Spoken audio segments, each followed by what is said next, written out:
హిందూ సాంప్రదాయం లోపల తిరుమల తిరుపతి దేవస్థానం అనేది ఒక ప్రపంచానికే ప్రతీకగా హిందువుల యొక్క ఆరాధ్య దైవం, కలియుగ ప్రత్యక్ష దైవం అని చెప్పి దేశ విదేశాల నుంచి వెళ్ళి ఎంతో ప్రేరణగా శ్రీవారి కోసం ఎన్నో మొక్కులు చెల్లించేటటువంటి ప్రశస్తత ఉన్నటువంటి ఈ ఆలయం మీద మతోన్మాద శక్తులు రాజకీయంగా వెళ్ళి అక్కడ ఉన్నటువంటి తిరుమలగిరిలో ఉన్నటువంటి శ్రీనివాసునికి నైవేద్యంగా నివేదన చేసేటటువంటి లడ్డు ప్రసాదం లోపల మరి జంతువుల యొక్క కొవ్వులతో మరి ప్రసాదాన్ని అపహాస్యం చేసి అపవిత్రం చేసి స్వామివారికి నివేదన చేసి హిందూ ధార్మిక ఏదైతే భక్తి మార్గంలో ఉన్నటువంటి హిందువులను దెబ్బతీయడానికి సనాతన ధర్మంలో తిరుమలగిరికి ఎంతో చరిత్ర ఉంది, ఆ చరిత్ర దెబ్బతీయాలనే ఉద్దేశంతో మరి ఆ రోజు ఉన్నటువంటి ప్రభుత్వంలో ఉన్నటువంటి నాయకులు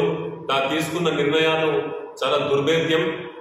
భవిష్యత్తు లోపల ఇలాంటి ఏ పవిత్రమైనటువంటి ఆలయాల మీద కూడా మతోన్మాద శక్తులు ఇట్లా దాడి చేస్తే ఊరుకుండే ప్రసక్తి లేదు. ఈ శ్రీనివాసుడి గుడి మీద ఇవాళ జరిగింది, రేపన్నాడు తెలంగాణలో ఉన్నటువంటి యాదగిరి నరసన్న మీద కూడా జరగచ్చు, తర్వాత దుర్గామాత అయినటువంటి మన విజయవాడ కనకదుర్గ మీద కూడా జరగచ్చు. తస్మాత్ జాగ్రత్త. ప్రభుత్వంలో పనిచేసేటటువంటి అధికారులకు కానీ నాయకులకు కానీ ఒక హిందుత్వ సంస్థ పరంగా మేము ఒకటి హెచ్చరిక చెప్తున్నాము, ఒక మేలుకొల్పు పలుకుతున్నాము. దయచేసి ఏ నాయకుడైనా మీరు గెలిచిన తర్వాత మీరు ఏదైతే ప్రమాణం చేస్తారో ఆ ప్రమాణం చేసే ప్రతీకగా తీసుకొని దేవస్థానాలలో మీరు తస్మాత్ జాగ్రత్తగా ఉండాలా. అక్కడ జరిగినటువంటి అపహాస్యమైనటువంటి పరిస్థితులు ఎన్నో చూసినాం మేము. వైఎస్ రాజశేఖర రెడ్డి హయాంలో గల్లా అరుణకుమారి అనే ఒక రాష్ట్ర మంత్రి ఆమె పోయి చెప్పులతో పోయి స్వామివారి వస్త్రాలను తీసుకుపోయింది.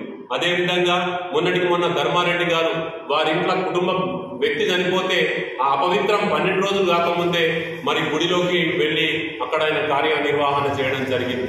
అదేవిధంగా వైవి సుబ్బారెడ్డి గారు ఆయన కూడా అపవిత్రంగా చేసినట్టు ఈ క్రిస్టియనిజం ఉన్నటువంటి వ్యక్తులందరూ కూడా తిరుమలగిరి మీద నాయకత్వం చేసిన ఒకవేళ అధికారులు పనిచేసినా కూడా ఊరుకుండే లేదు. ఇప్పుడు వచ్చినటువంటి ప్రభుత్వానికి మేము మేలుకొల్పుతున్నాం. చంద్రబాబు నాయుడు గారు హయాం లోపల ఈ ఉన్నటువంటి తిరుమలగిరిలో ఉన్నటువంటి ఇష్యూను సామరస్యపూర్వకంగా తీసుకుపోయి ఏదైతే జరిగిందో ఆ సమస్యను మొత్తం కూడా ప్రక్షాళన చేసి మళ్ళీ అక్కడ పవిత్రం చేసి ఆ శ్రీనివాసుని యొక్క పవిత్రతకు భంగం కలగకుండా ఒక కాపరిలాగా మరి ఆంధ్రప్రదేశ్ రాష్ట్ర ముఖ్యమంత్రి అదేవిధంగా దేశ నాయకులైనటువంటి వాళ్ళందరూ కూడా దేశ ప్రధాని నరేంద్ర మోడీ గారికి కూడా ఇది ఒక మేలుకొల్పుగా దీన్ని తీసుకొని హిందూ పవిత్ర ఆలయాల మీద ఎవడు దెబ్బ కొట్టినా కూడా తస్మాత్ జాగ్రత్త అన్న కొడుకులారా.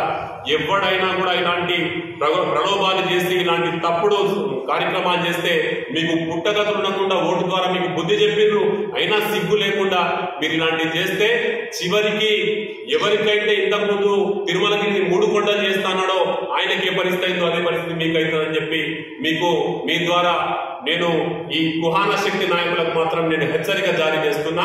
ఇలాంటి జరగద్దు. ధర్మో రక్షితే రక్షిత.